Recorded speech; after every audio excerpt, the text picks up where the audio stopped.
Bummer. This meeting is being recorded. Got it. Do you agree to recording? I agree. All right, cool.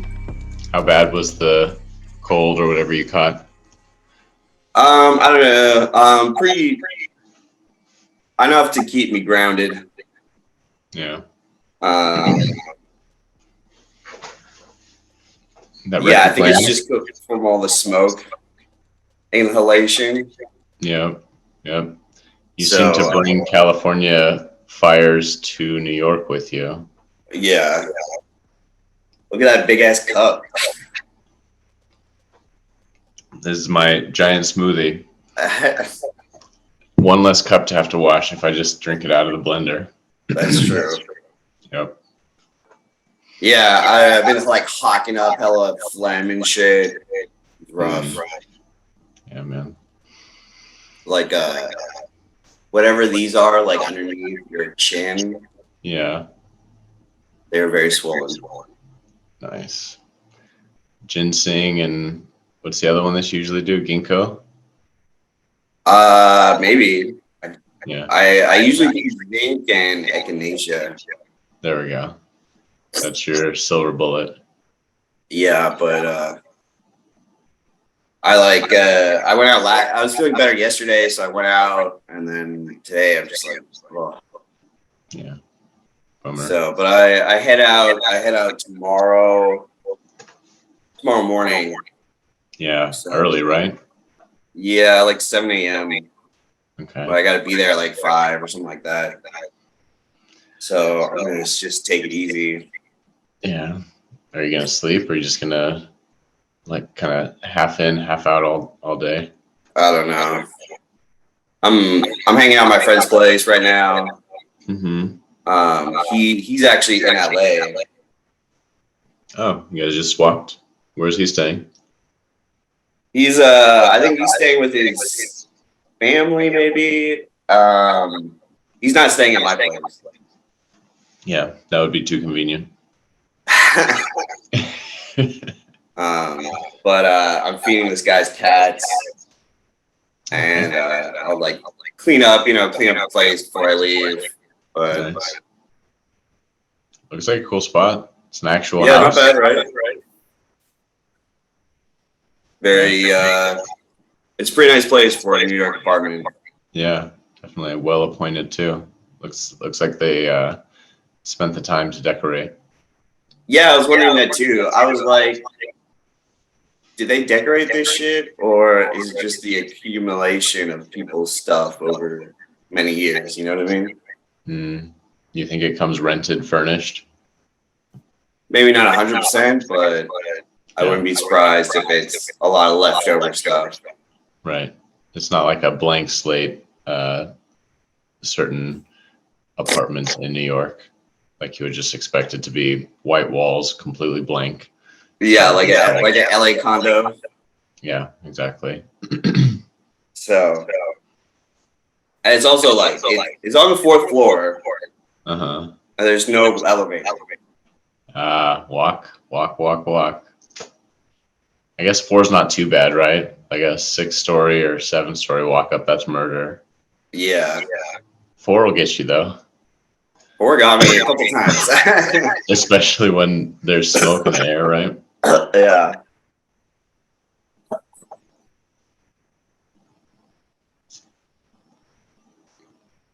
So much like gross yellow phlegm coming out of me.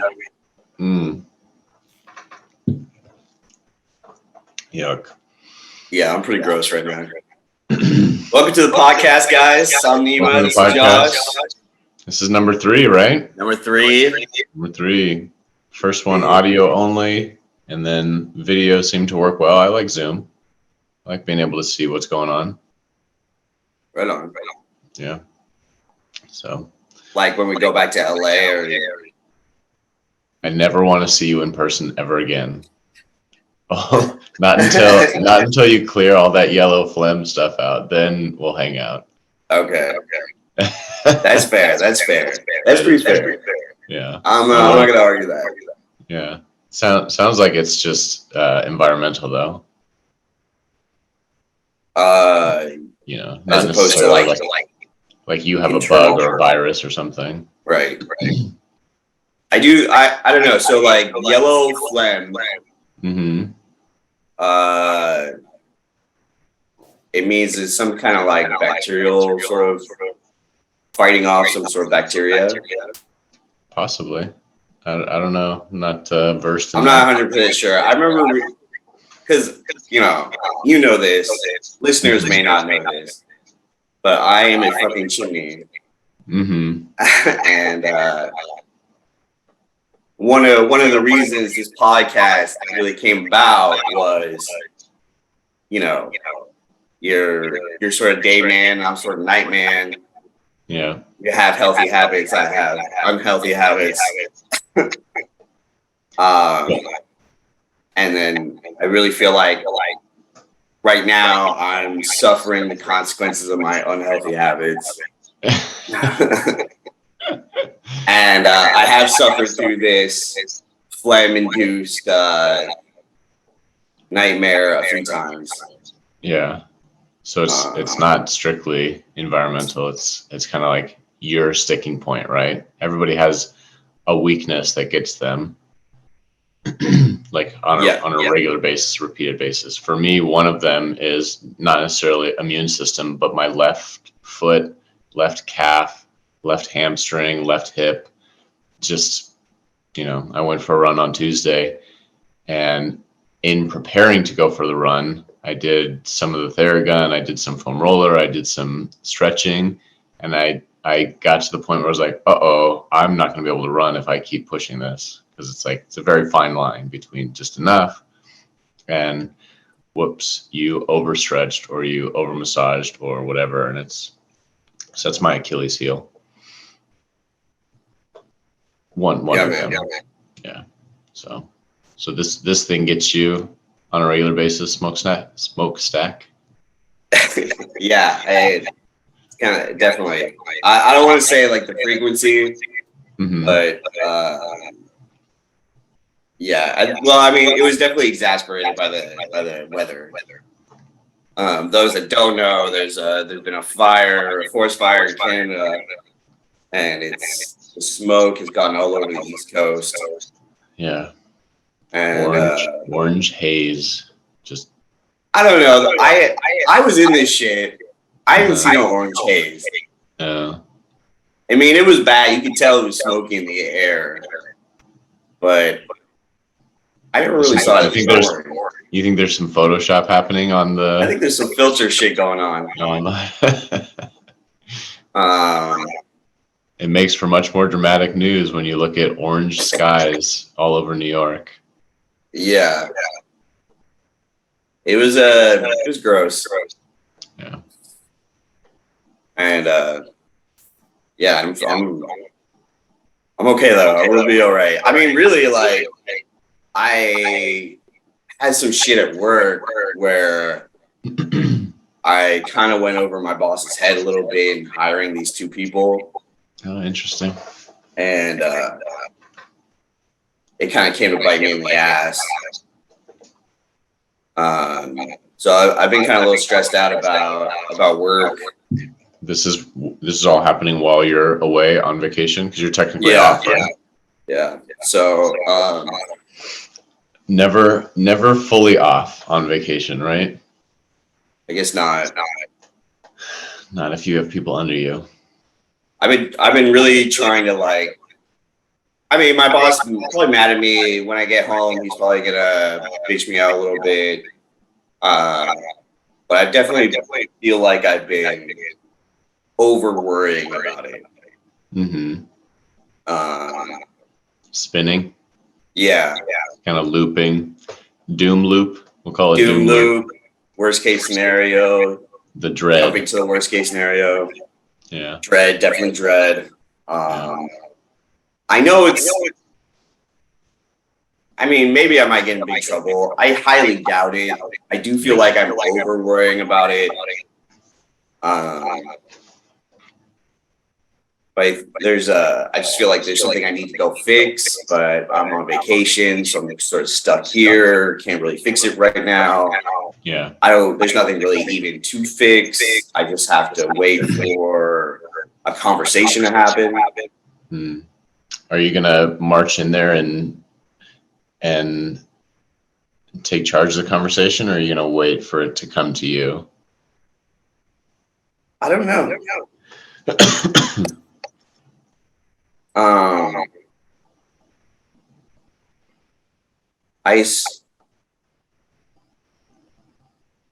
I'm a little up in the air about the best way of going about it. I have a meeting with my boss on Thursday, this coming Thursday. It's already like scheduled interviews that we have every like bi-weekly. So I'm under the impression that you're just gonna wait for that meeting. Yeah. And then we're gonna talk about it. And it's gonna be like, well, don't do that again. And then it's all going to be behind you, and you're going to be like, well, that was a waste.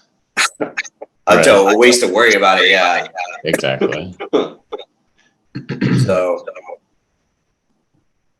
So yeah, that plus the sickness, I'm pretty much ready to come home. Yeah. Well, no good vacation goes unpunished is my point of view. Yeah. You always pay for it one way or another. You're going to be sick, or you're going to come back and there's hell to pay. There's always something for a vacation. And the longer you go on, the more time it's going to take on the back end, putting your shit back together. It's unfortunate. It's unfortunate, and it's true. And that's the other side of travel and vacation. I think we talked about that last week or something, that I just don't travel well.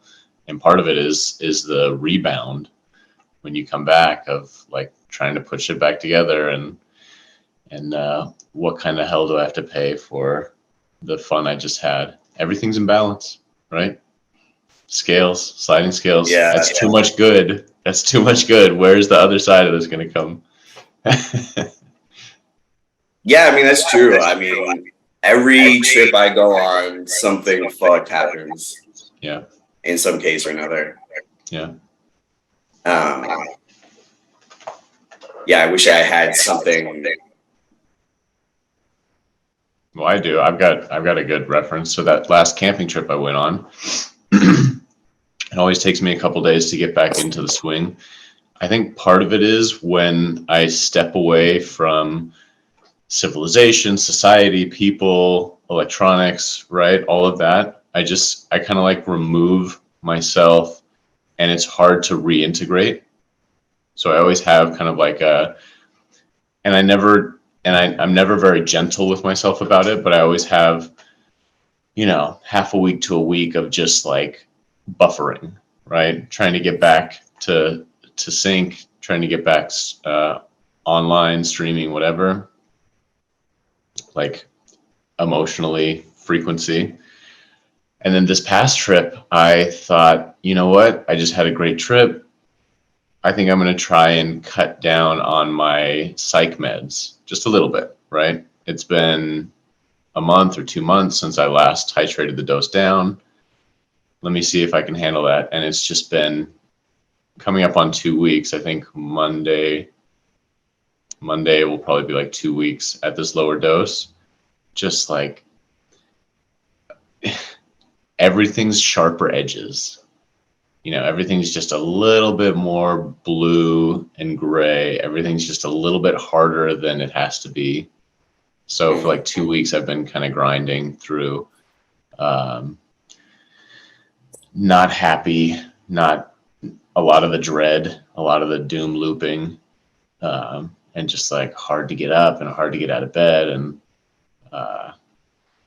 so I don't know if we're going to continue grinding it out.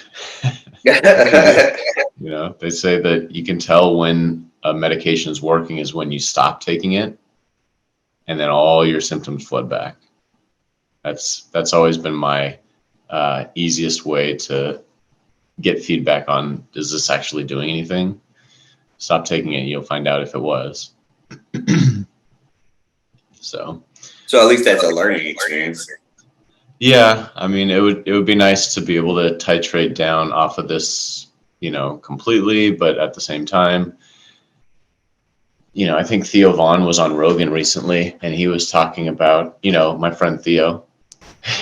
Yeah. Theo Vaughn, good friend of the show. Good friend of the show. Can't wait to have him on. Open invitation. So he was talking about how he takes one of the SSRIs, and he said it just like softens the edges, makes things a little bit easier. Like life doesn't have to be as hard as it is without it. And it's not like a cheat code or anything. It's just um, another comedian, Taylor Tomlinson. She does a bit about it, and she says it's like floaties for adults in the pool of life, right? It's just you're not drowning, and you're not going to take somebody down with you when you got your floaties on. So that's been my 2 weeks of paying the price. Oh, so this is stuff you've been going through this past 2 weeks. Yeah. Okay.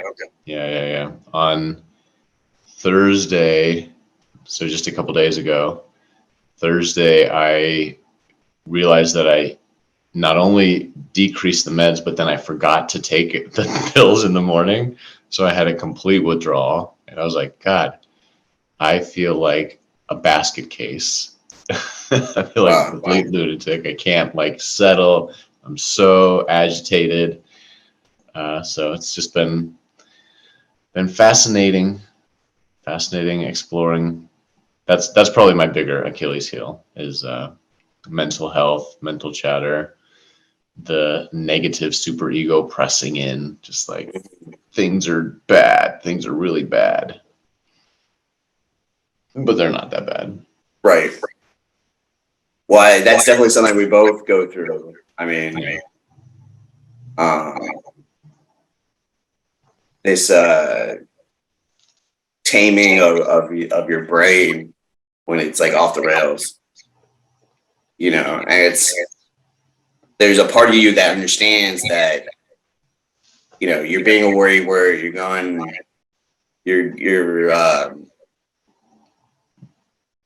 you're exasperating the bad parts.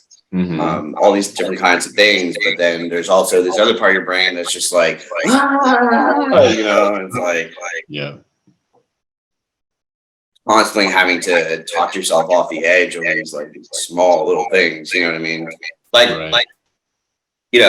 whether it's a mistake or whether it's dealing with overthinking your medical situation or your medication and things like that. They seem so minuscule. They seem nothing too crazy, you know what I mean? And then my brain is just like, overreaction, overdrive. Yeah. And I wish I could just be like, hey, brain, stop it. And that's it. Right. But it's not that easy. Just like this wild self-compassion would be something else. To be able to be so, and I kind of have fits and starts of that. Like, this is just the way things are going to be, and everything's lined up. The universe will take care of me, that kind of stuff. But other times it's like, it's a hard edge that doesn't need to be there. And that's the nice thing about the drugs, is that hard edge doesn't need to be there. So why fight it if you've got floaties? I did have a very relaxing good night last night with my brother had me, Tom, and Mike over. And it was just like a barbecue fest. My brother made bulgogi, kimchi, and sriracha street tacos. And then Tom cooked up some carne asada for just like a traditional street taco. And then we grilled some corn put it on the grill. And then we did some Korean short ribs also. So it was just a big, massive feast. It was so good to just chow for like an hour and shoot the shit for the hour while it was cooking, and it's a good time. Yeah, sounds good. Yeah. I was seeing the notifications for it on the group chat. Mhm. Yeah. The game night, right? It's game night Yeah, Discord. yeah. It always seems like fun, you know. I wish I could have been there. It was a good time. They definitely knocked it out of the park. I brought some mezcal, which I've been sipping on more lately, because there's something about it, like it's metabolized in your mouth rather than in your liver, and so you still get the same kind of like, hey, I'm loose, right? I didn't get drunk, but I was just very loose and lubricated. And I found, but then you have zero hangover the next day. Like I woke up at 6:30 and did a 16-mile bike ride this morning after drinking. Is that because it metabolizes in your mouth opposed to your stomach? Yeah. So you have zero hangover effects from mezcal, which is great. I mean, I already struggle enough that like I just don't sleep if I drink alcohol. Just like messes me up. I toss and turn all night. Yeah, me too. Oh yeah. Yeah. I did not know that. I always assumed it was a dehydration thing.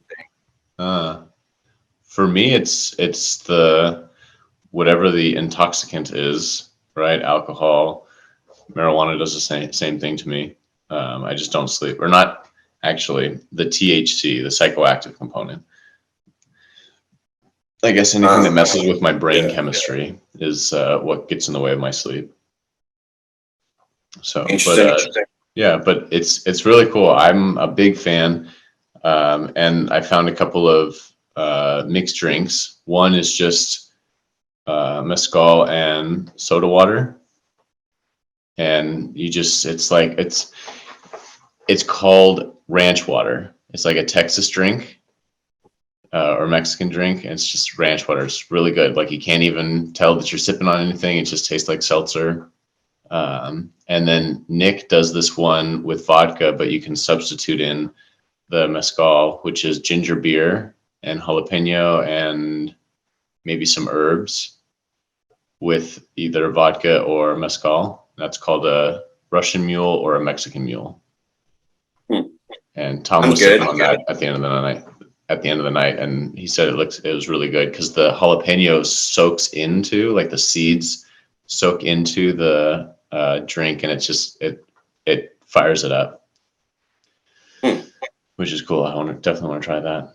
Last night I went to a Chinese place, and I had what they called a lin mei, which was mezcal, limeade. It was like soda, like limeade mixed with soda water. So like mezcal, limeade, soda water. It was really good too. Is that like a Sprite, or is it more like a lemonade limeade? More like a carbonated limeade. Okay, nice. Yeah, that sounds perfect too. And you felt okay? Yeah, I mean, I've been drinking all day, and so I wanted to go watch the hockey game. So I found this Canadian bar. Okay, nice. And drank a bunch of beers, and then went to this Chinese place after the game. Was there for a while, hung out with some people, and then came back to the Canadian bar, and I started drinking like Canadian whiskey. And I did one of those things where you like stand up and you realize how drunk you are. What does that look like? I was like this, like how I am now. I'm wearing underwear anyway.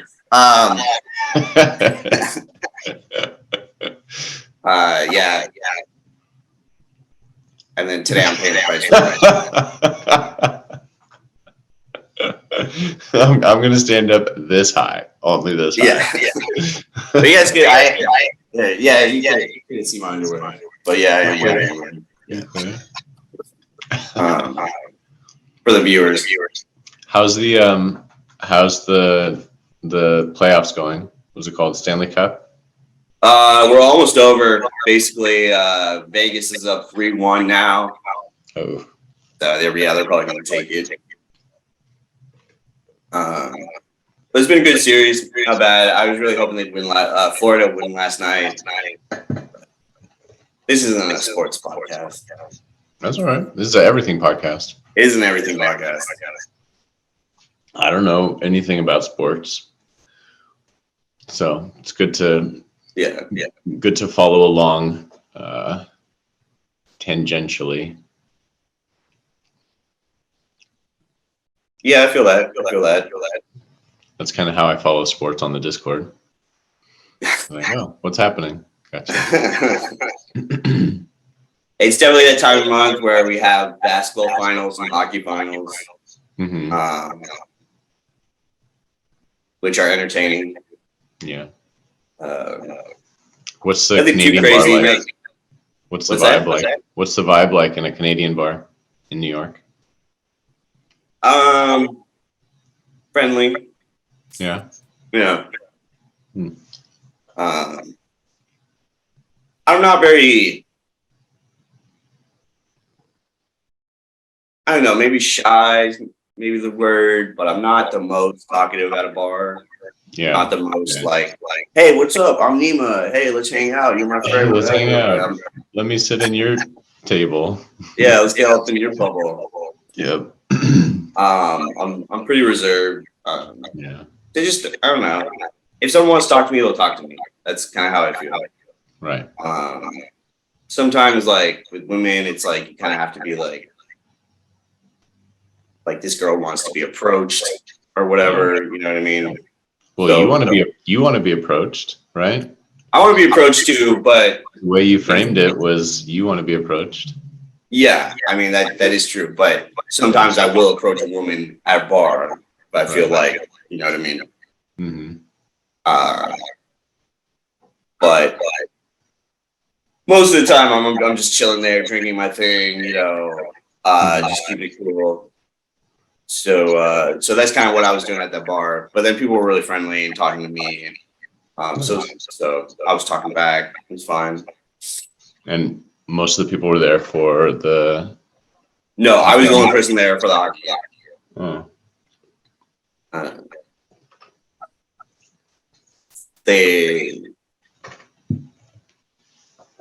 They're mostly there to drink. Are the Canadians all disappointed about who's been in the Stanley Cup Finals? No, not really. No. I mean, every team has a good percentage of Canadian players on it. Uh, And then in Canada, your team, you have your team, right? mhm. But then you usually hate the other team. Okay. All the other teams? Most of all the other teams. Okay. Wow. I mean, really, so I'm from Vancouver, Canada. Mm-hmm. We're West Coast. Mm-hmm. We're very, very West Coast. The next closest big city to us is roughly where like Montana is. Okay. So you consider like Vancouver's like very much on the West Coast. It's like on the Pacific Coast. Mm-hmm. It's same time zone as like Seattle, Los Angeles, Pacific Coast. But then the next city is not for like a long ways. You know what I mean?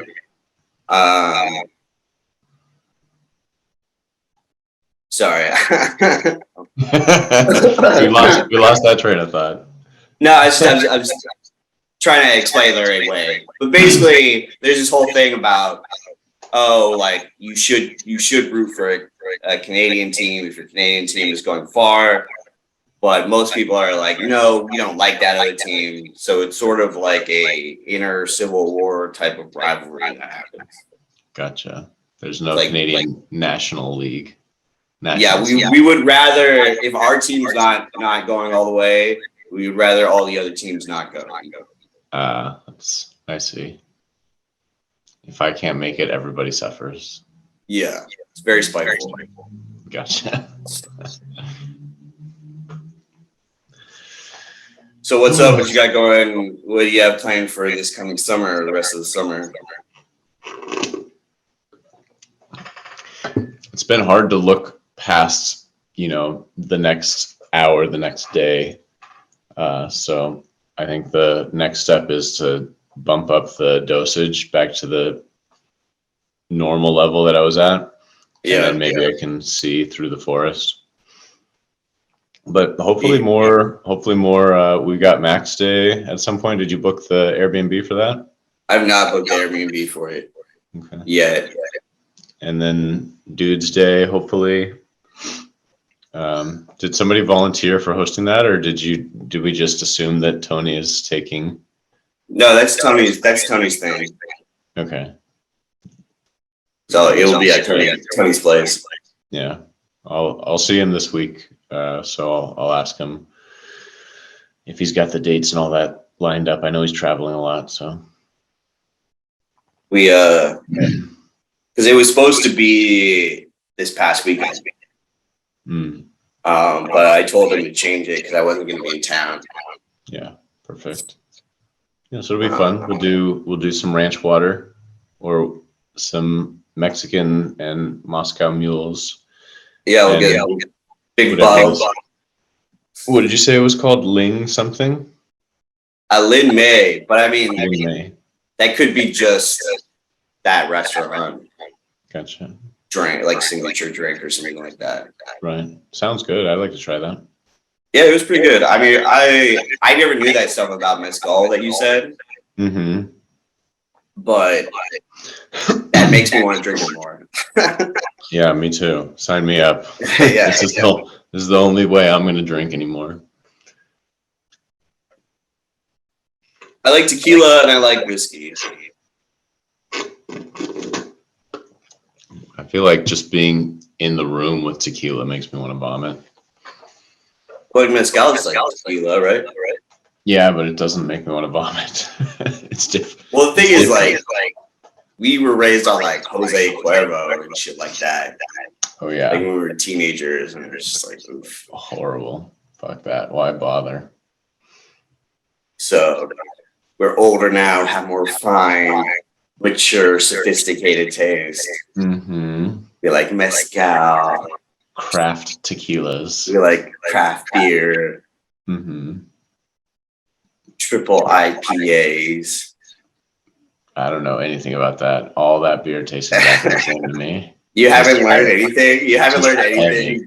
I've learned nothing from being a friend of brewery owners. Nothing. Almost always just like, I'll have a water or a seltzer because this other stuff is just too much for me. Hey, it's funny. I usually do get the seltzer now.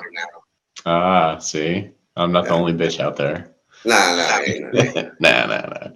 They're talking about a really good one, ginger seltzer that they made. I'm looking forward to trying that.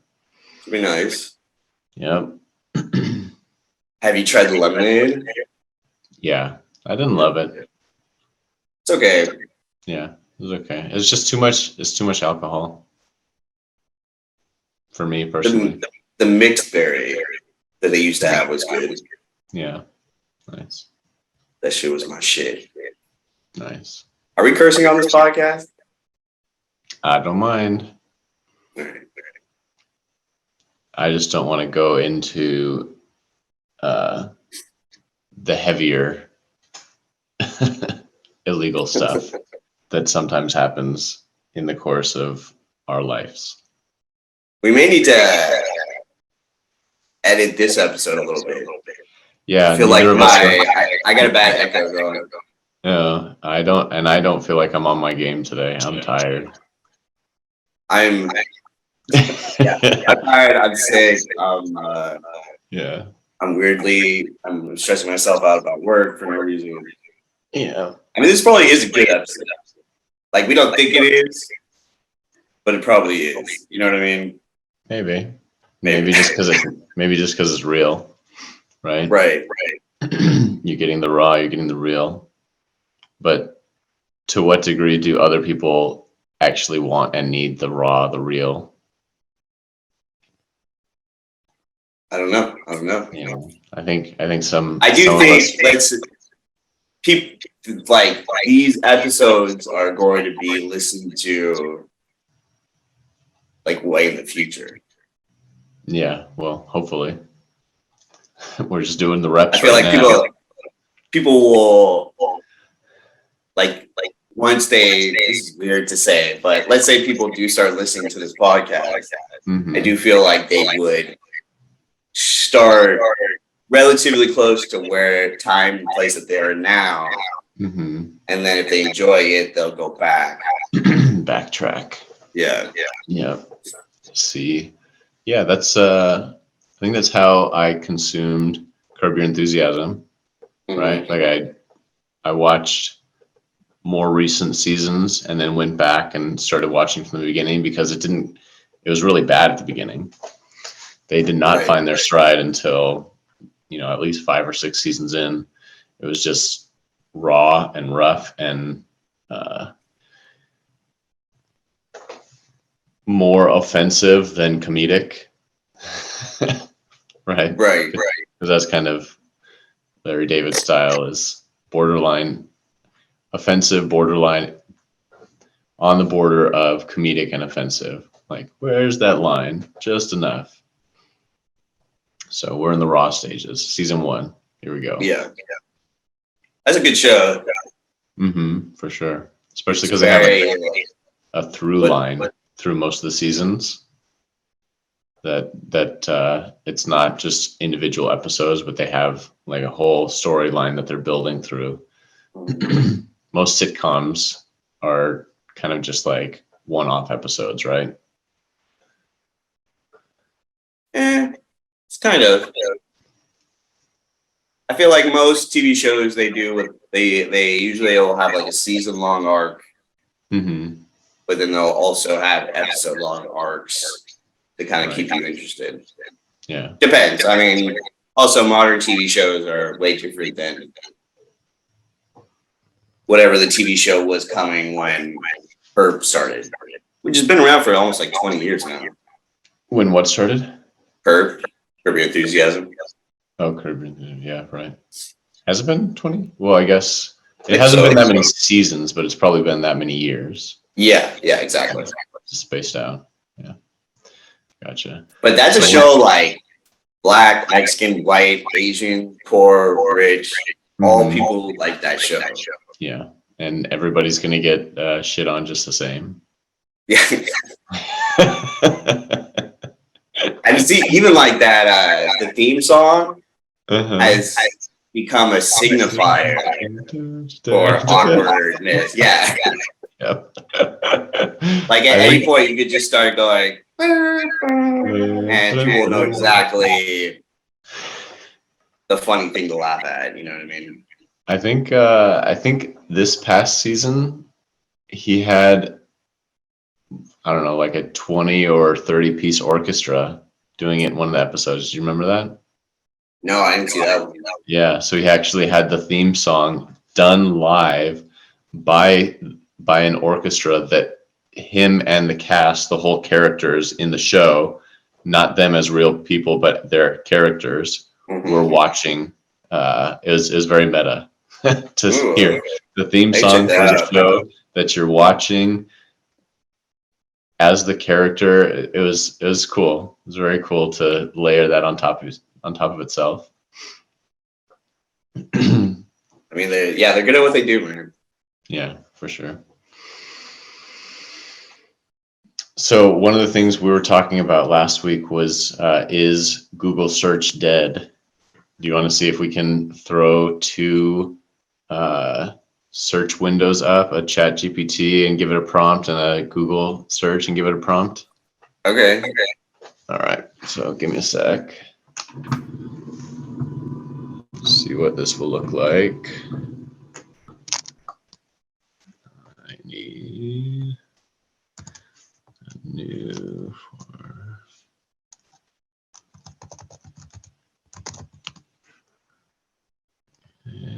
and Chat GPT.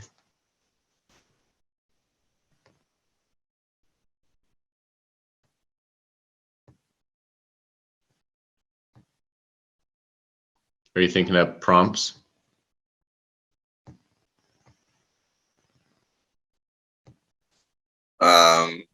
Do we have like a category or something like that we want to stick to?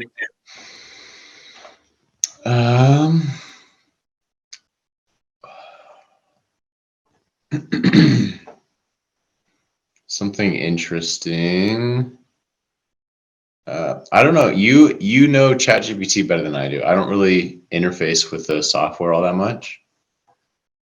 So I know you do have to phrase things differently on ChatGPT versus on Google, right? Yeah. If you want like a good answer, yeah. Yeah. So maybe we should have prepped the Yeah, maybe we'll do this next week. queries. All right. The thing is also, I just have my work computer here, but when we do it next week, I'll have my full setup. Gotcha. Okay. So we'll think about that. We'll snooze that until next week. All good. Nice. Well, I don't have a whole lot else prepared in the top of my brain for whatever else we were going to talk about, considering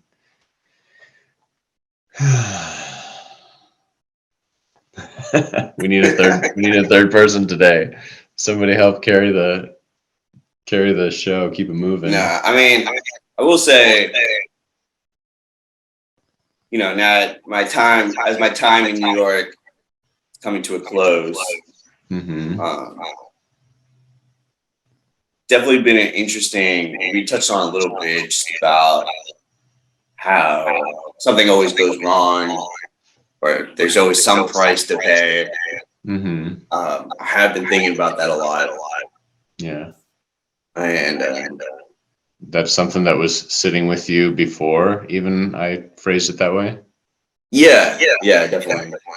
Just because the shit with work, getting sick. Kind of, I think it was like Friday, just feeling really sick, almost just thinking about flying home early and all that kind of stuff. Yeah, I bet. But I was really just thinking, like, no matter what I do, no matter what goes on, no matter what I plan for, there's always going to be, like, the other shoe that drops. There's always going to be like a blemish or something that's pissing me off, or there's always something wrong. There's always going to be something wrong. I really been thinking about that. Yeah. And kind of thinking maybe you need to embrace that sort of aspect in a way. I don't know. I don't really have it super figured out, but what I'm starting to think there's always going to be something wrong. There's always going to be some issue. And maybe that's due just the way you live your life. Maybe that just has to do with the cosmos. But there needs to be a better way of, or I need to find like a better way of thinking about things in order to be able to do the things I want to do without really having to pull on this chain of anxiety just to do the things I want to do. You know who I think has a good grasp on that? People with faith. They tend to just hand over the reins, kind of like somebody else is driving and I'm just in the car going for the ride. So I'm not saying that like that's the answer. That doesn't sit well with me. I don't want to hand over the reins. I like the idea of co-creating, right, your existence, if you believe in a higher spiritual power or something like that, but not being subject to Almighty, but like co-creating, and that being the spark of spirituality. But I mean, having that responsibility puts more pressure, stress, anxiety on you yourself as the individual who's also in control of this ride. So yeah, maybe just have a little faith, right? That's a big part of it. Like, everything is however it's going to be, and everything is however it is, and we all kind of end up in the same place at the end of it. And this is like a drop in the bucket, you know. This past 2 weeks that I've spent kind of struggling to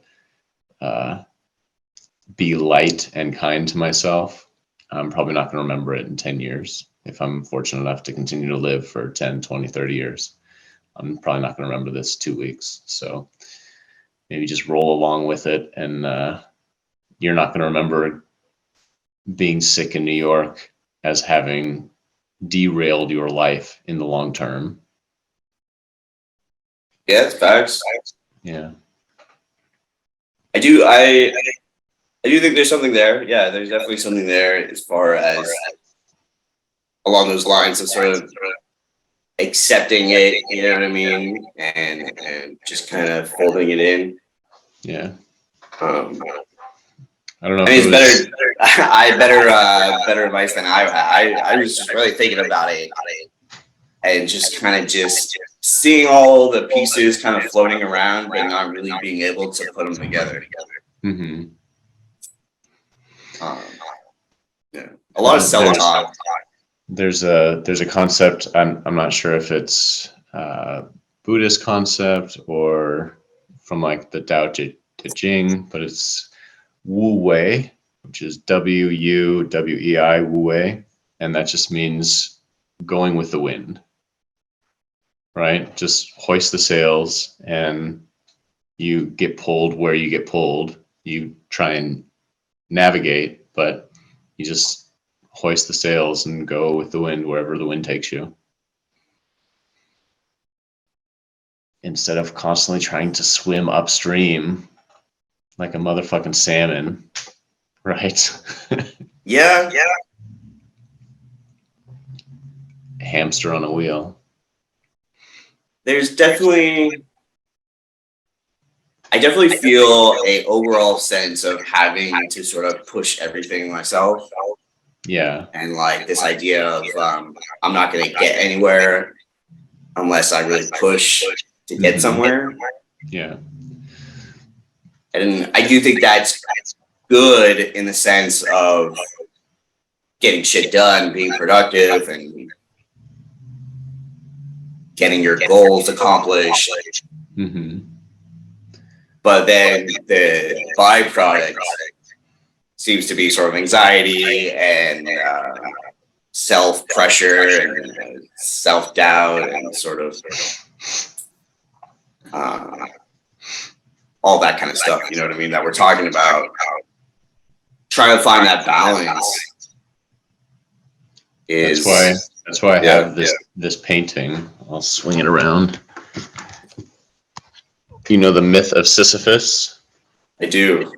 Yeah, He was a guy who stole something from the gods and was punished for pushing a boulder up a mountain.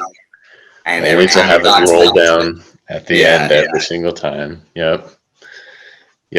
That resonates so hard with me. That's why I for one of my birthdays, however long ago, I found that design, and that was actually a headache to get this all worked out, because the artist said, "Yeah, sure, you can buy on Razor's Edge or something, some graphic design site where you can buy like prints on a mug or a 16 by 20."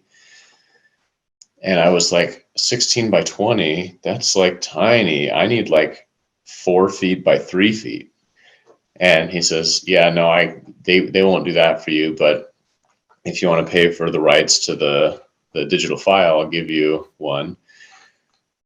So then I had to take that file to a print shop and have them go through all the layers, all the vector layers, to find like certain ones needed to be pulled out and scrapped because it just wasn't printing well. but it turned out great. I mean, it was awesome project to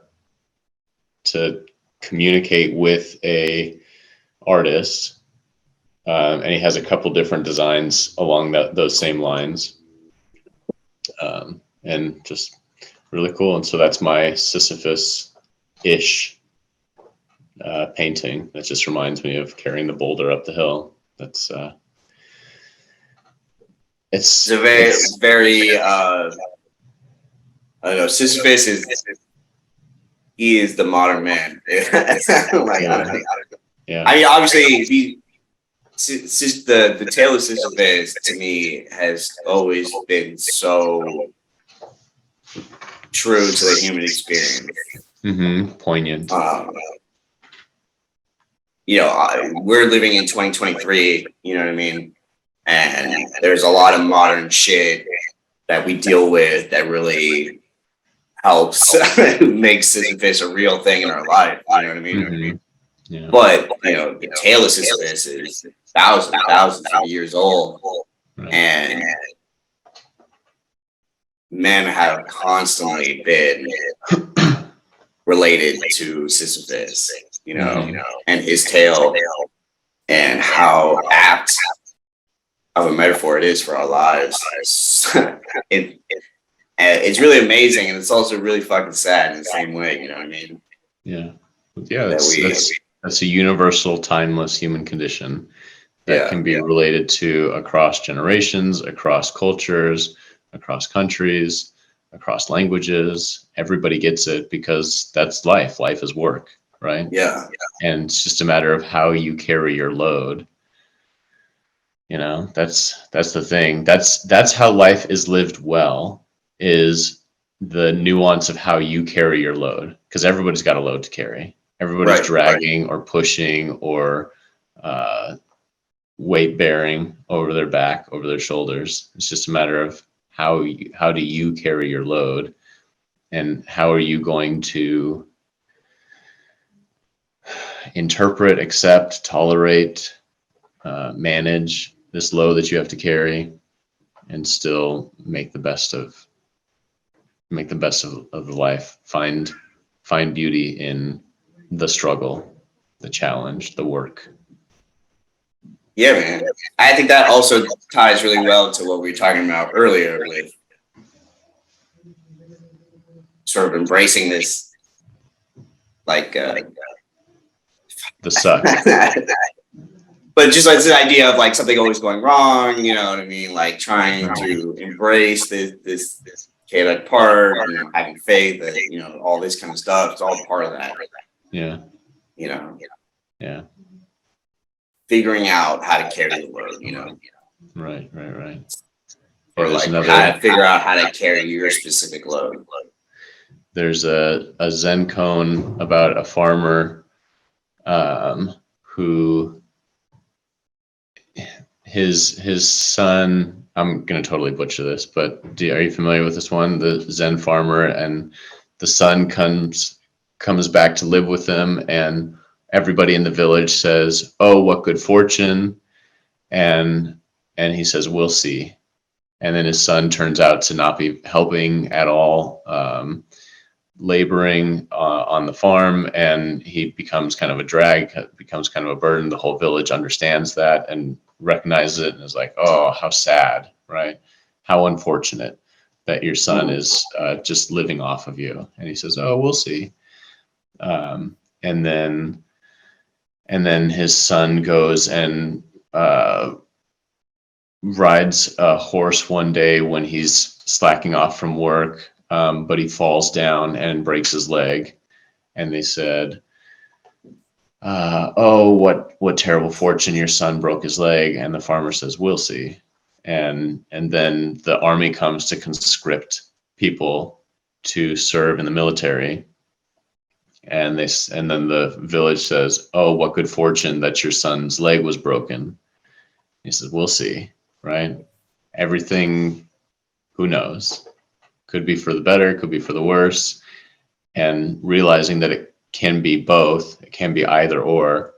You just don't attach with the outcome of any of these situations. non-attachment, still like involved. You care about your son and you're participating in his or your daughter's life or family, social events, but you just don't attach. You know who's really good at this, I feel like, is Will. I feel like Will is a Zen cone. I don't know. Will's a stone wall. Exactly. He's a stoic for sure, but I think he's like a Eastern philosophy stoic. He's kind of like rolls with it. Like this is going to suck. So what? This is going to be great. So what? Yeah. Either way is fine. I'm taking all of what life is giving and not judging it. Yeah. That's true. I mean, that sentiment is valid, very valid. Not always easily achieved. No, not at all. Easy in theory, but execution is unbelievably difficult. It's way easier to talk about it on a podcast. Right. I definitely felt when I was younger, it was easier for me to just be like, let the chips fall where they may, what happens. Yeah. As I've gotten older, I just feel more responsible for shit. Okay. More attached to the outcomes? Yeah, in a sense that I don't feel like I can afford to be as laissez-faire as I used to be. Yeah. Because I have, I don't know, adult shit. You know what I mean? Like, I got to make sure things go well at my job. I got to make sure that I don't lose all my money. I got to make sure, you know what I mean? Like things like that. Like back when I was 19, 20, 21, and I got arrested for smoking weed at the park or something like that. That's whatever. Yeah. If I get caught in my mid-30s smoking weed in the park or whatever, you got more to lose right now, man. Yeah. So I feel less able to afford the luxury of kind of putting my hands up in the air over something. So I think when Sisyphus pushes the boulder up the mountain and every day it rolls back down, you can zoom out the time scale on that and look at it not just on a day by day 24-hour cycle, but also on like a life cycle. And your boulder's a lot farther up the hill. So if and when it slides down, it's going to carry a lot more momentum down. And there's a lot more to lose, right? You lose more ground than if you're just on that first decade of adulthood. Now you're on your second decade of adulthood. A lot farther up the hill. Yeah. Yeah. More ground to lose.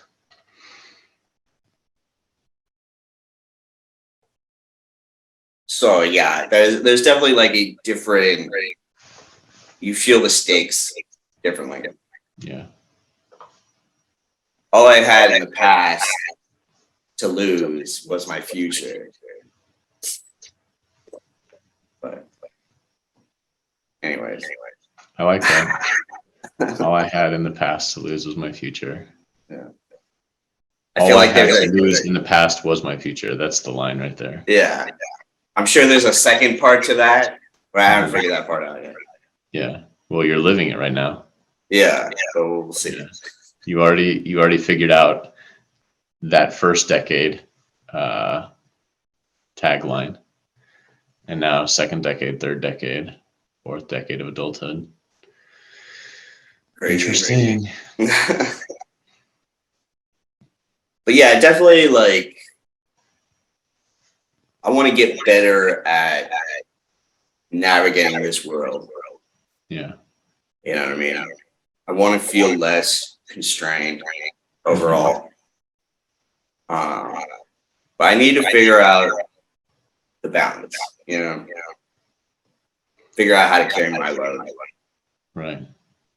I feel like that's the aim in any well-lived life, right? Like an introspective life, proactive life. is you're just trying to sort out how best to manage all the circumstances and propel yourself gracefully. I'm gonna run and hit the restroom real quick.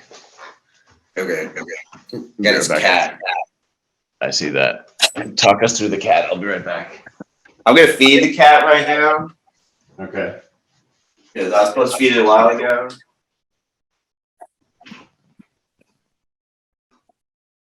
We can always edit this stuff too, so it wouldn't be too hard. Oh, watch it.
Hey, good timing.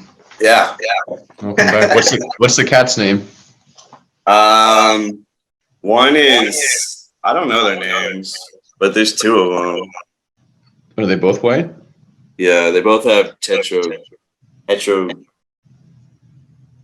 thing with two different eyes. Heterochromia. Oh, yeah. Okay. Are they? Can you tell them apart? Yeah. They have different faces. Gotcha. Interesting. One is kind of like, and the other one is like normal. The other one's what? More old? More normal looking. I don't know. I see. Gotcha. One of them's very distinct. Yes. Gotcha. One of them has like a naturally sad face. Gotcha. Here's something interesting. I was just talking to someone at lunch yesterday. Yeah. And they, speaking of naturally sad, right? She was saying how plants, and this kind of goes into our conversation about intelligence, like we talked about artificial intelligence last week, about it being strictly modeled off of human intelligence, not considering, other forms of intelligence that exist in the world, in the universe. But she was saying how researchers have shown that plants respond to positive and negative communication from humans, from their keepers or something like that, and that you can actually harm a plant's development and growth by speaking to it negatively. I was like, wow, that's something else. I wouldn't have ever gathered that or thought about that. First of all, do you believe it? Yeah, I mean, I haven't looked up the research if she was just pulling my leg or if she was quoting something legitimate, but I think so. I mean, I've heard this before. Mm-hmm. I do wonder if there's a distinction between just negativity in general or negativity directed towards the plant. It's even better one.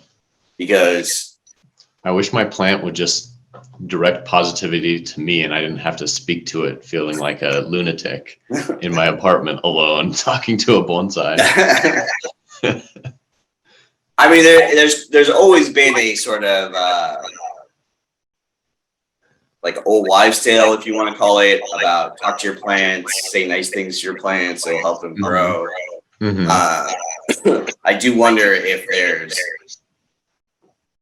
you're just like a negative person, you know, let's say you're like an old cat lady, angry cat lady or whatever, you're just like going around your apartment and you're just like angry all the time, if that affects the plants or if the victim type, right?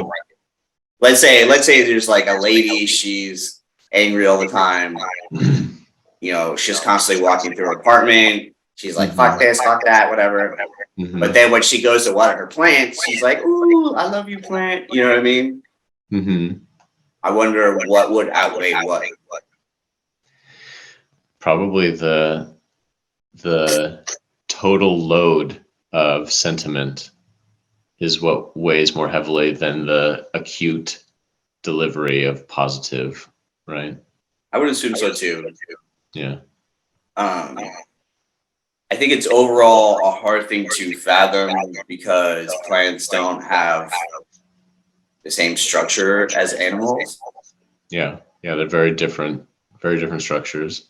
So I was just reading this week a neurologist who writes all sorts of interesting books. He's since passed away, but this one he was talking about the nervous systems of different plants and animals and how most, I don't know if sentient is the right word for it, but most life forms have a nervous system. It's just a matter of developmental degree, right? So our nervous systems are very, very robust. We have billions of nerve cells, whereas a single-celled organism has a very small, right? Octopi have very robust nervous systems as well. That's why they're very intelligent and agile and mobile. And but plants also have a nervous system. The degree of the development of their nervous system is so much lower than ours, but they still are able to move, basically. And the reason we can't register it is because we're on such a different time scale because of our really advanced nervous system as opposed to their very basic nervous system. So it takes, I think it's like 1,000 to 1 difference in terms of nerve conduction velocity and outputs between a plant versus a human. So when you speed up a plant with time-lapse photography to 1,000 to 1, it actually looks like they're moving just like we do. But the only reason we can't perceive it is because of our time scale difference. And the same thing with geology, right? Mountains are moving, oceans are moving, stuff like that. Everything's moving, but we just don't sense it because of our different time scale. It's kind of like being on a different light spectrum, right? Like a color spectrum. We can only see this range, whereas other lights exist, but outside of our visible spectrum. So, I mean, given that a plant has a nervous system, then why wouldn't it respond to voice and touch? And, you know, all those things. So yeah, that's what I was thinking too. I mean, I definitely think it's possible. But I do think it's hard. It's hard for us to sort of see it. You know what I mean? Yeah, get out of our own lane and look not from our eyes, outside of our frame of reference. Yeah, definitely. Yeah. Do you have plants? Do you have a lot of plants in your place? The reason I was thinking about that is because I did for a while, and almost all of them have died out. I just The last plants I tried to grow were bamboo, and they didn't perform well in these little planter boxes that I had outside. I think bamboo needs a really robust root system. And so when those guys quit on me, I just kind of lost my caring. But our friend Tony got me a bonsai for Christmas. And so I've got one plant that I'm keeping, staying connected to and watering and talking to. So I don't know if I want to like invest in another big planting. So I'm trying to reorganize and rearrange the apartment, redecorate, redesign. So it's like, I feel like the plants would be a finishing touch rather than a primary move. So for now, it's just the bonsai. How about you? I'm very bad at keeping plants. Yeah. Yeah, I just don't really have a green thumb. I like plants; they're cool. Yeah. I enjoy their presence, but I'm not very good at taking care of them. My apartment is so dark. I don't get enough light for any plants to be in. Like the one bonsai that I have, I literally keep it right here on the other side of the screen so that it can just get light all day. But otherwise, the whole rest of my apartment is just so dark. Unfortunately, nothing survives. So I have a bunch of patio planters that I was doing, potted plants on the patio as a tongue twister. Yeah. I have my plants on my patio, and yeah, I don't know. I'm just not good at it. Yeah. I do wonder now. Now I wonder if it's just me and my negative thoughts bringing down my plants. Mm-hmm. Maybe they need to interact with you more. You said they're out in the patio. Yeah.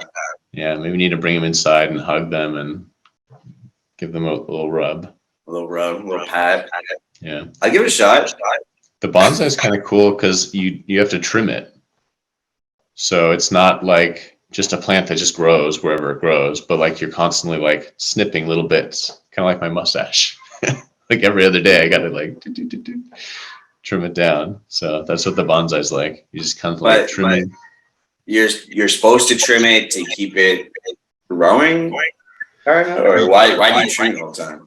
I mean, I think that's like I think it's like a craft activity, like a hobbyist sort of thing.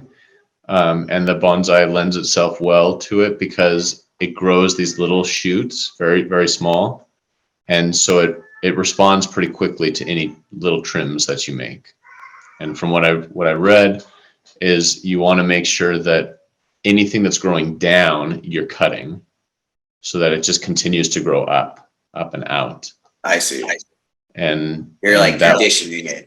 Exactly. Yeah. Like you don't need to grow this way. There's no sun down there. Let's grow this way and continue to build. And it's been pretty cool. I mean, I've seen some videos of people like wiring it up and like shaving the trunk and painting the trunk and, doing thicker wires for the base and then thinner wires and like really, but that's just way too much. So mine's just a little bush. It's not so perfect, but it's still fun to like every once in a while take a look. Do you need to trim here, trim there? It's a little more interactive of a plant than you would get with something that you just water it from time to time and then like close the door. Right. So it's neat. Right on. Well, I look forward to checking it out next time I'm over. Yeah, for sure. I do remember when he got you that. That was like our Christmas party thing. Dude's Secret Santa exchange. Yeah, that was fun. That's fun. What did you get in that?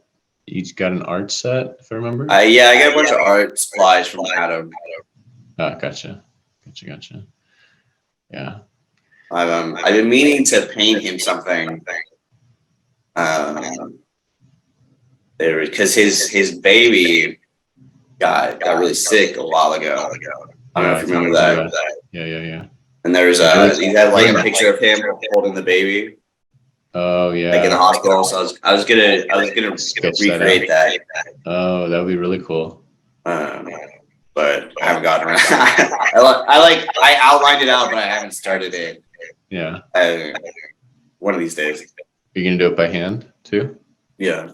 Nice. That'd be really cool. I look forward to seeing that.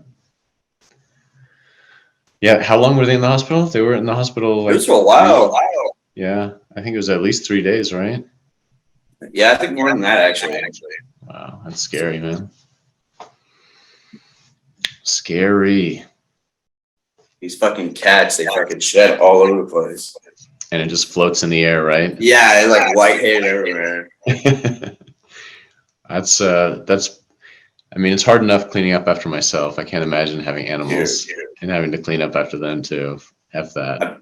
I've been here for like 3 days, and everything I own is fucking covered in white hair. I'm wondering too if like the sickness is being exasperated by that. Oh. I don't think I'm allergic to cats, but I think there's degrees of reactivity to cats, dander, whatever. yeah. But I think everybody, I think it fucks everybody up. Just a matter of degrees. You know what? You may be fucking true. That may be fucking true. I think cats do not collaborate well with humans on like a health level. And that's why you see people that have 7 or 8 and they're just like they're dying. Yeah. They're like barely hanging on. Even their plants are like, would you please get rid of the fucking cats in this house? Yeah. I've kind of always had that suspicion as well. Where I think there's a sense of like dogs and cats. Dogs are like cats. Cats, dogs, or whatever. They're like the same thing but different or whatever. Yeah. But I don't think they are. I think when people have lots of dogs, it's way different than when people have lots of cats. Yeah. And once you have more than 2 cats, like it becomes problematic. Yeah, it's problematic. Almost in the sense that it could change your chemistry. Yeah. Like it changes the chemistry in your surroundings and stuff like that. Yeah. I don't They're know. not meant to be hoarded like dogs. Like having 3-4 dogs, like that's a lot of dogs, but it's not. It's different. Totally Yeah. different. Yeah. Dogs There's like have been with us a through the smell. dawn of time. Cats have not. I mean, cats have in a sense, but it's not the same. Not domestically. Yeah, like you would have a cat that would be around you. Exactly. You know what come I mean? and go. Come and go, and it was you kind of fed it, and then it caught mice and fleas and stuff like that. Bugs It and shit contributed like that. a little bit before It it went contributed a little bit. did its thing with the other people that it cats are what's the word? The opposite of monogamous. Polyamorous? Something like that. They sleep around. Well, so they're predators. Yeah. You know what I mean? Like they're hunters. They they eat meat. They're like. Mm-hmm. And just because we shrunk them down doesn't mean that they're not still a tiger or a leopard. Right. You know, it's still that same creature that if it had bigger paws, it would you'd be done. Yeah. Swipe you in the face and eat you. If I were to die right now, they just start eating me. Yeah, it depends when the owner of the house comes back. You might not be there when they get back. Like, what are we gonna do with this dead body? Well, I'm gonna eat it. I don't know about you, but I'm hungry. But he was sick. You remember how much he was phlegming and coughing? I mean, that's what was real. Doesn't matter. I'll eat him. I'll let you know how it goes. Yeah. These things are like they're so full of. Sorry.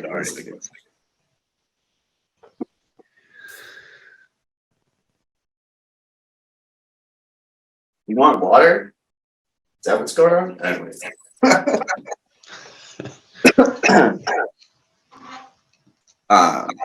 But yeah, I don't know. I also feel like they secrete chemicals. Yeah, that's true. I forget what that is, but toxoplasmosis or something like that. Does that ring a bell? You heard of that? Yes. Yeah. Yeah. Anyways, No pets for me. if I were to get a pet, I get a dog. Yeah. Or a tarantula. Tarantula. I was gonna say a snake. Snake, maybe. Python. Little baby python. I think Tony Just like sent me an wear it Instagram. around my neck the next episode. There you go. I think Tony sent me a Instagram of there's like some bugs in the ceiling or something, and they were like poking at the tiles on the ceiling, and then the whole thing fell down with a 20-foot python that had been up in the rafters. People just losing their shit. Jesus. Oh, that's that snake that we forgot about 10 years ago, remember? Yeah. Yeah, it's been up there the whole fucking time, growing and growing and growing. Crazy. Was it like in Thailand or something? I don't know. It's Instagram. It's one of those things that I barely remember, but I'm pretty sure I saw it. Yeah, man. Like, there are certain places in the world where you gotta watch out for snakes. They just be around. Yeah. Critters. Have you ever been to those places? I know you talked about the Southeast Asia. I have yet to go to Southeast Asia. That's definitely on the list. Yeah. I don't know. I have a trip planned in beginning of January for Egypt and Jordan. Mm-hmm. So, and then after this trip, because of like the work shit and all that kind of stuff, I'm not really gonna be off traveling for a little bit. Yeah. I do. I anticipate more hell. What's that? You're trying to anticipate what hell will be associated with the trip to Egypt and with the trip to Southeast Asia. What price am I gonna have to pay for this experience? Right. And that one's kind of seeming like it's gonna be really long. Oh, really? So I'm not. Why is that? Well, so the original, because it's like a tour guided trip. You know, it's like a pre-planned sort of deal, and they're gonna take you throughout Egypt, like different places in Egypt, going down the Nile and going to different cities that are like adjacent to the Nile, and then after that, fly to Jordan to go to like different sites in Jordan. So it's already I'm kind of like meshing together two of this guy's tours into one. Oh, interesting. Are you collecting media as part of it? I don't think so.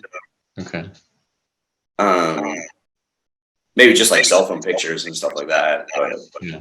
But you're not like collecting for the project that you're doing for him. No, I'm not. Okay. He's already got all those assets. Yeah, I mean, I think by the time, maybe we'll see. That project is open ended. I don't want to say never, but I'm not gonna bring my nice camera with me or anything like that. But yeah. So I'm kind of like, once I get home, I have another trip planned at the end of July. It's like a 4-day thing in Chicago. But I'm probably not going to travel for a little while. Yeah, that's an easy. Well, we still have our trips. Yeah, we have max day and stuff like that. Right, but it's one thing to go for 2-3 days local. Yeah. Another thing to go for, you've been in New York for like 10 days now. Yeah, basically. Yeah. 11 days. Yeah. So, all right, man. Shall we call it for the weekend? Yeah, we can. I will say, so I went to the Comedy Cellar. I don't know if you ever heard of it. Oh, nice. Of course I've heard of it. I watched Louis. Right on, yeah. That's my exposure to it. That's as close as I get. That's I think that was my first time really knowing that place was the shit or whatever. You know what I mean? Yeah. So I definitely wanted to go check it out. Got to see Ari Shafir and David Tell. And David Tell, that's right. OG. OG as fuck. It was awesome. And like the guy sitting next to me. We can cut this out. This has nothing to do with it. But like he was from Austin. Okay. And he says he goes to Kill Tony all the time. Oh, nice. Yeah, and he was saying it's really dope, and like if you go, the band plays for like an hour or two before the show. They put on like a rocking ass show. Nice. And yeah, we should go out there sometime. Check it out.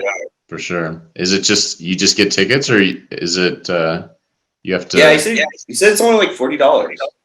Okay, and it's not like you're gonna get in. You don't have to. Yeah. Okay, cool. And like, yeah, Austin seems cool. I mean, I want to check it out. And, I mean, they got a lot of the comedy. They have a lot of music too. And still that kind of like Southwest kind of flavor. Yeah, I'd be down for that. I bet you they serve ranch water in Austin. Oh yeah, I'm sure we get the best mezcal we ever had up there. That's right. There's another show about the New York comedy scene, which is really good on HBO. Is Crashing. Did you ever watch that? No, I've never heard of it. It's good. It's fun. I enjoyed it. There's Pete Holmes, who's kind of like this big bird of a white guy. You know Pete Holmes? Yeah, he's funny. Yeah, he's good. And so he did the whole, I wonder what the writing credits are on it. I'll pull it up. There's like 3 seasons. It was good. And, just the struggle of trying to make it on in the comedy scene. Where do they have photos, cast, all cast and crew, writing credits? Yeah, created by Pete Holmes, written by Pete Holmes. So it's good. It's you get his sense of humor to come across, which is very self-effacing, but also pretty positive. And there's a lot of big stars that drop in for an episode or a couple episode arc that he interacts with. So it's a good show. Definitely, if you want to watch some stand-up-ish stuff without it being actual stand-up. Yeah, I'm down. Oh yeah. Good stuff. What's the status of the month club? That's kind of. I killed it. Dated, huh? I killed it 2 months ago. Why or how? I just deleted it. Well, I just deleted off the server, and why? Because it was. Because nobody's participating. It was big. What I was thinking was next time I see Andrada or go to like a game night thing would be for him to take it over and then move it from our server to the game night server. Gotcha. Because you got a little bit more active. It's too diluted in dudes, right? Like different people. There's too many different kinds of people or whatever. Yeah. I mean, I tried it. You know what I mean? It was like, I think there's interest in it, but it didn't really catch on like I thought it would. Yeah. Now that I know it's not really catching on, I don't really want to do it anymore. Yeah. But I do think Andrada. I think Andrada could do it. I think that his server that he's been able to cultivate over the time, he has a lot of. I think he has a lot more people that are just in the same kind of boat, same kind of people. They would do it a little bit better over there. Yeah, my vote is for no voting. Like it just you just pick or whatever, Yeah, everybody or gets a somebody turn. just picks or whatever. Yeah, this is my month or my week, whatever. I pick something, and I think also there has to be like an in-person component. It's just not going to happen if everybody's left to their own to do it whenever they do it, and maybe they get around to it, and they have a whole month in between. I mean, the only reason I have consumed as many movies and TV shows and whatever as I have is because every Sunday my dad was in charge. This is what you're watching, kid. You know, this is what you're watching. This is what you're watching. And so he, as a film professor of film and film history, and I think he worked post-production. He did a lot of quality control and stuff like that. So he just had like this wealth of information of here's what we're going to watch. And so I think to some degree, I'm just happy to plug in if somebody says this is what we're watching. As long as I get, because it's also really discouraging when you vote for something and you're like, but I wanted to see that still, and we're not watching that. And it's like, you know, then you get swamped by, you know, 30 different choices over the past 3 months. And you didn't get, and it's paralysis by analysis. Have I said that before? Yeah. Well, I mean, if we were able to have like, let's say like we could go to the brewery every Sunday and it's like movie night or whatever, that would be something. I don't really. I think if like Adriana does like game nights and stuff like that, so I feel like if he wants to, he can easily incorporate that into like his domain. Yeah, for sure. I'll have to keep an eye out for that. So yeah. All right, bro. I'll talk to you next week. Safe travels. Yep. Feel better. Good luck this week with next week is yeah, thank you. Yeah. So it's the 17th next week. Yeah, Sunday is Father's Day. Yeah. Gotta think about All that. right, well, we'll figure it out. Yeah, we'll be in touch later in the week. Cool. All right, number 3. Wrap. Number 3 in the books.